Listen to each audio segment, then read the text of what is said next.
Shabbat Shalom.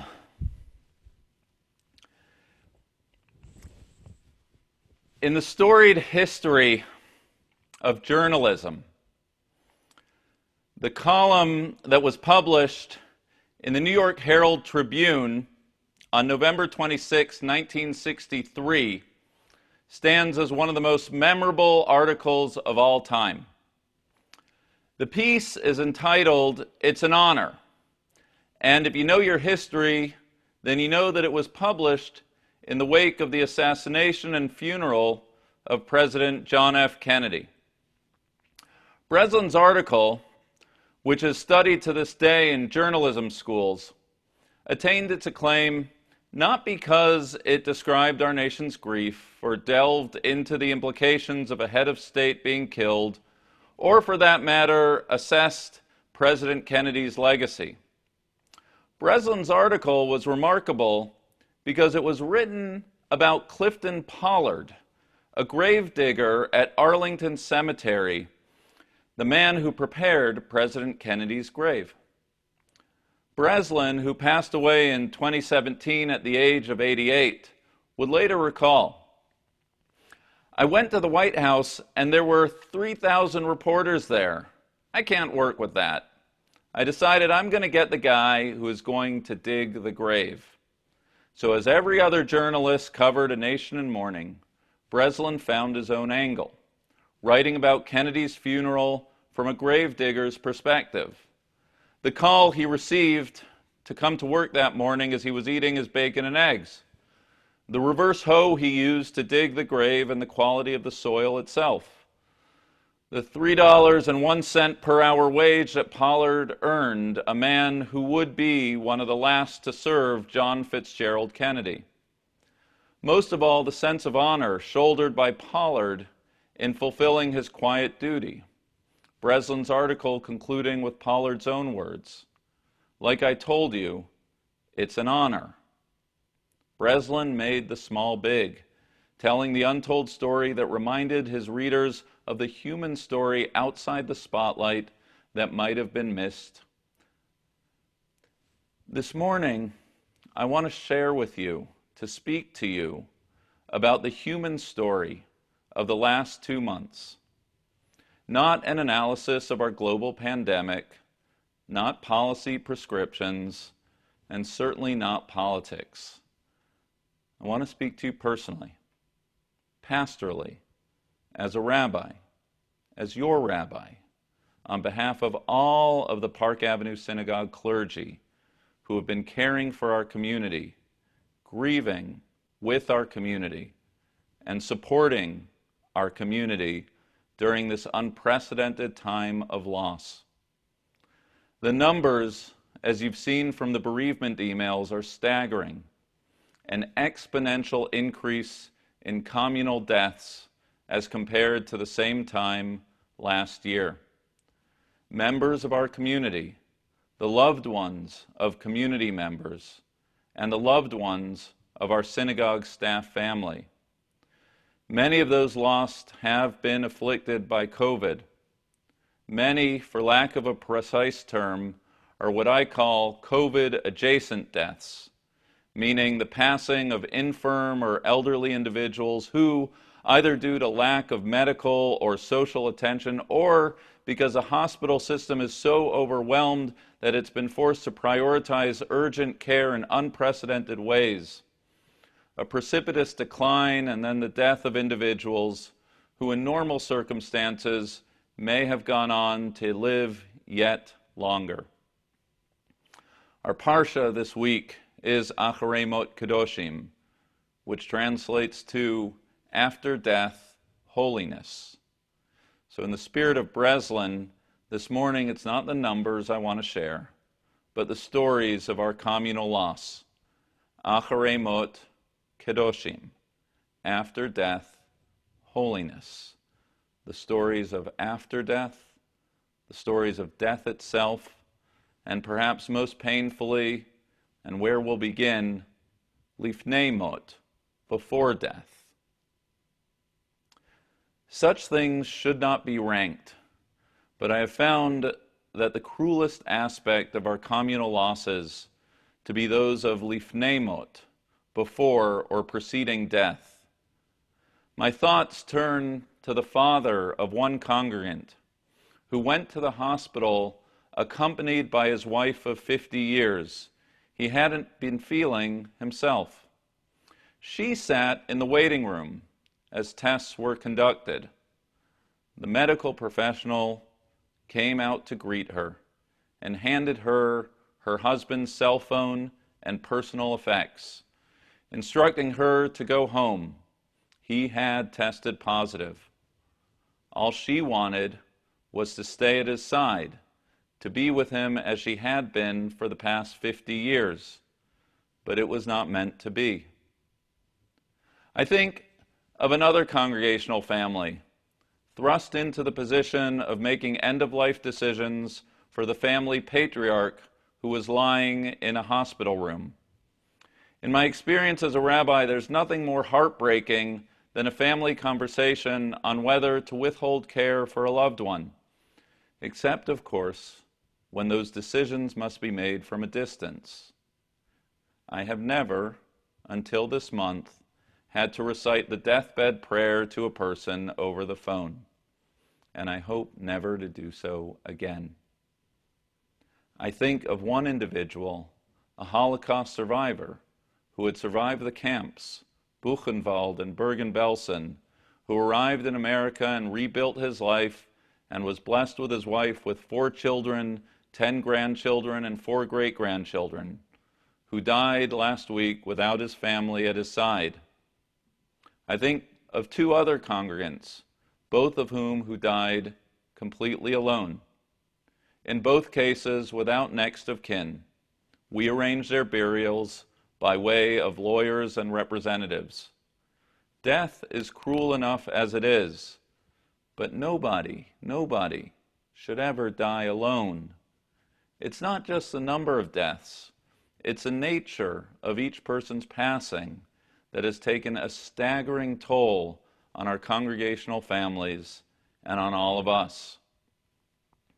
And if this is what precedes death, then the realities of death itself have been equally shattering. Funerals, as any clergy person knows, are the most intimate and moving times to be with families, to grieve together, to weave the narrative of a loved one's life, and to provide the family with the social support at the community, as a funeral service, and at burial. But for these last months, funeral services have been transformed in unprecedented ways. There are no public gatherings. There are no funeral services. Everything happens at graveside. Plaza, Riverside, the funeral homes we work with are doing the very best they can given the sheer volume and backlog. Families are assigned a slot, 2 p.m. on a Tuesday, 11 a.m. on a Wednesday. You take what you're given. Every cemetery has its own rules. Some burials are limited to just family, some no more than 5, some no family at all. Sometimes the rules change. You don't know actually until you get there. In order to protect the grave diggers, the mourners are required to remain in the car as a casket is lowered. Only at that point, family is given permission to go graveside. Brothers and sisters, spouses, standing at a distance with surgical masks, N95 masks, and gloves. There are no handshakes or hugs. Inevitably, one person is holding an iPhone so another person can participate from a distance. A son, a sibling not present who couldn't get on a plane or couldn't take the health risk. A psalm is recited, a word of Torah maybe, and an opportunity for anyone to share a memory. There's no pomp or pageantry, no elegantly crafted eulogy, nobody's playing someone's favorite song. Everything is from the heart, raw and painful, with free-flowing tears. In all its unfair inhumanity, there is something deeply authentic about it all. You cannot shovel earth, because that would require passing a shovel. So you grab a handful or 3 or 10 of earth, and you throw it in your loved one's final resting place. You recite Kaddish and then the memorial prayer, and then you get back in the car. The service ends as abruptly as it began.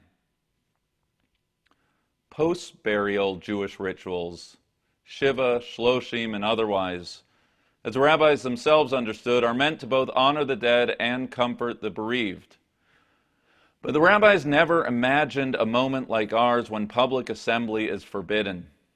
Children aren't reconvening in their parents' homes for Shiva. The community is forbidden from gathering. There's no minyan to recite Kaddish. Many go home from the cemetery to an empty house. Shiva is one of the many mechanisms by which people are able to accept and absorb loss. The enormity of a loved one's death takes time to take hold. But if you go home alone, as several people have said to me, the shock and disbelief linger razor sharp. There's no context or community to process. It doesn't feel real. Given the circumstances, the synagogue has tried to do our very best with online Shivas. A Zoom link created, a time set, an email sent out, and an hour spent online together. Part funeral, part memorial service, a combination of psalms read, memories shared, condolence notes written in the chat bar, and a Kaddish. In all its stilted awkwardness, in all its deficiencies, it's not without its merits. Loved ones gathering from the four corners of the world, from across the span of a person's life, college, childhood even. Individuals who would otherwise never make it to a Shiva minyan can make it to an online Shiva. People share memories, and more importantly, people listen, and people can see each other's faces in a way that you just can't in a crowded room. Loved ones are honored, and mourners are comforted. It's not the same. It's not nearly the same. And it's heartbreaking to think, as I think of the mourner staring at the blank screen when Shiva ends. But it's better than nothing. In fact, I wouldn't be at all surprised if in the years to come, when life and death, please God, return to normal, mourners will announce hybrid Shiva times, some in person and some Zoom. COVID or no COVID, I would bet that Zoom Shivas are here to stay. And I'm not so sure that's such a terrible thing. For all the heartache and all the continued constraints, these past months have not been without moments of profound humanity. One man shared with me the kindness of a hospice nurse who suited up in PPE to place her phone next to his father's ear, as both he and his daughters expressed their love for their father and grandfather, just minutes before, as hospital records would bear witness, his soul entered God's eternal embrace. I think of a graveside funeral of a man who had narrowly escaped the clutches of Nazi Germany, whose son found comfort in the knowledge that his father was granted proper Jewish burial, a mitzvah denied to the 6 million.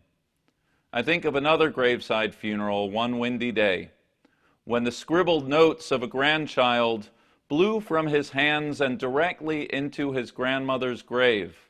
It couldn't have been scripted, but it granted the family comfort, so much so that every subsequent speaker placed the notes of their speeches into the grave after they had spoke. I think of another funeral where health and geography prevented the family from being present, and photographs were lovingly placed into the grave. I think of the uplift of one woman who experienced, upon entering a Zoom Shiva, the number of lives that her father had touched. I think of one congregant who, having buried his brother, arrived home to look out on his front window to see 10 physically distant members of our synagogue standing by to daven with him so he could recite Kaddish. I'm reminded of that old story attributed to the Maggid of Dubno about the king with a diamond with a scratch on it that no one can repair until a rabbi comes and uses a scratch as a stem of a rose that he engraves on the diamond.